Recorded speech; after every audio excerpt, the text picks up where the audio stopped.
Good afternoon, everyone. I'm Karen Greer with Secure Content Technologies, and I'm really happy to be here today with Kathleen Boehle. She's Director of On-Call with Securely. Welcome, Kathleen. Hello, it's great to be here. Thank you so much. So, Kathleen, I just did one of these sessions with Mike Jolly, Unaware, that was really informative for our audience on how the schools could stay informed about students that were sad or in trouble or concerned, the whole litany of things that unfortunately our students are going through these days. And I'm really intrigued to hear about On Call and how that really supplements Aware and brings a whole nother level to the school of how you can alert them to some of these issues. So maybe start by telling us, what does the On Call team do? That would be an amazing place to start. So On Call fits into Aware. We help the districts identify the most serious situations, the ones that are time sensitive, where the student needs to get help pretty quickly. So we receive all of the Aware alerts, and we will notify districts depending on how serious the situation is.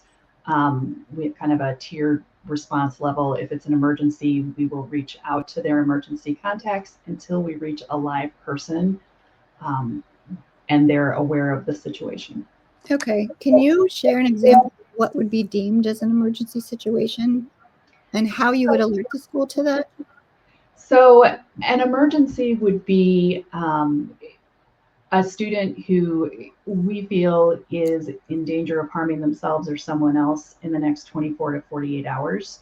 So that can be something like they're talking about already taking an overdose, or they have a document where they have a specific plan with things like, my parents go to bed at this time. I'm going to break into my dad's desk and get the key to his gun cabinet.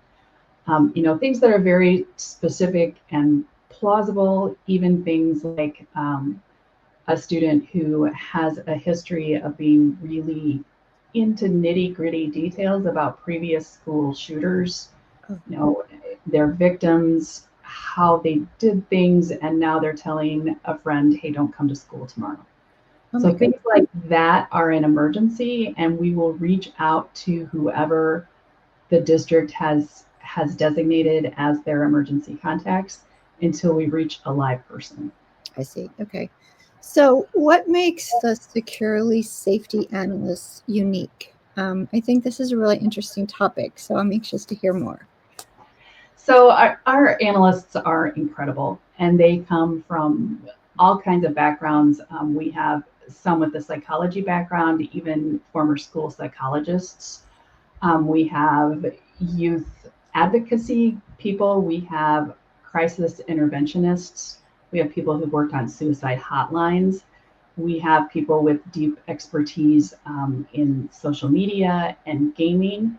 We have even former trust and safety employees from big companies with names that you would recognize. All of that gives us this really great base of expertise in tech savvy, student savvy, safety savvy expertise that they bring to the table to use to evaluate content and context. Oh, that's quite the team you've assembled there. I'm impressed with them. Yeah, they are truly amazing. So I feel like as though the landscape of student safety is evolving and changing, and some of it's even more concerning than I feel like it was even before the last couple of years, I'll say.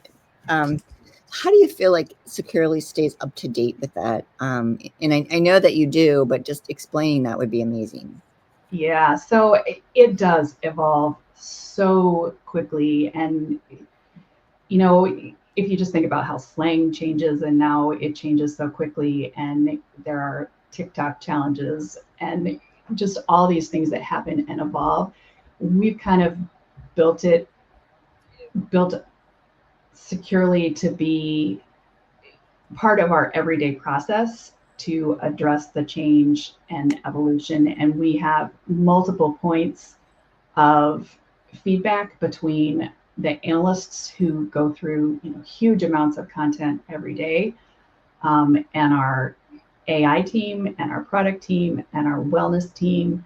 So we are all evaluating each other's feedback and figuring out the best way to address things. For example, we realized very quickly after the Charlie Kirk shooting that students were trying to get to footage of the event. And I don't think it matters what side you're on. No. You know that is disturbing, upsetting content for an adult, for a kid who's just searching for graphic footage and not thinking about what it means to see that actual footage. It can be deeply distressing. So we realized very quickly that students were doing this. And between all of the different groups at Securely, we were able to have a solution in place within hours. You know, we didn't have to go through some big long workflow of approval and, engineering and how are we going to figure this out. We got something in place quickly. That's amazing. And I will say I actually saw the footage before it was taken down, and I'm still incredibly disturbed. So I can only imagine what a young person would feel having seen that. I commend you guys for your quick action there. That's fantastic. So along those lines, I'm just thinking about things as a parent.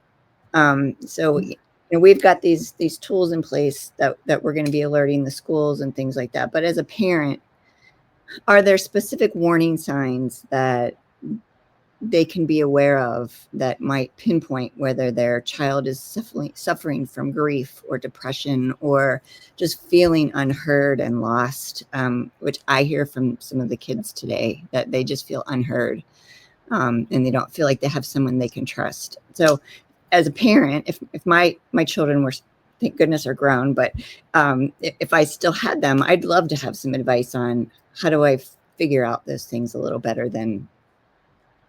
Yeah, so there are some really great resources out there for parents. SAMHSA, it's the Substance Abuse and Mental Health Services Administration. Okay. And the website is samhsa.gov. And they have some really great parental resources around mental health and how you can help your child in that area. And extending out from that, I think Common Sense Media has some really good resources as well. Some of their parent resources are behind a paywall, but they do have some resources that are available for free. And Thorn, which is an anti-human trafficking organization, which hopefully not many parents will have to deal with, but they have some amazing resources for parents, guidance on how to talk to your kid about social media and gaming platforms and making friends online, as well as what to do if someone's pressuring you for photos that you don't want to share and all of that kind of stuff. Just these really, really amazing resources. And that is parents.thorn.org. Got you. Oh, thank you for sharing those. And for anyone who's watching, we will put those up at the end of this recording so that you have some resources to go to. And we'll also put up my contact information. So if you would like more information on Aware, On Call, any of the security, student wellness, student safety solutions, we're here as a resource for you. I know it's a personal passion of mine, this whole student wellness, student safety issue. I watch the children and I just feel so immensely for them that wanting to being involved with Securely over the years has been a true honor. And we're so happy to have your help. Well, thank you. Well, Kathleen, this was wonderful, and hopefully we'll convene again and discuss things in more depth, but we really do appreciate your partnership and for coming on with me today. Thank you so much. Thank you.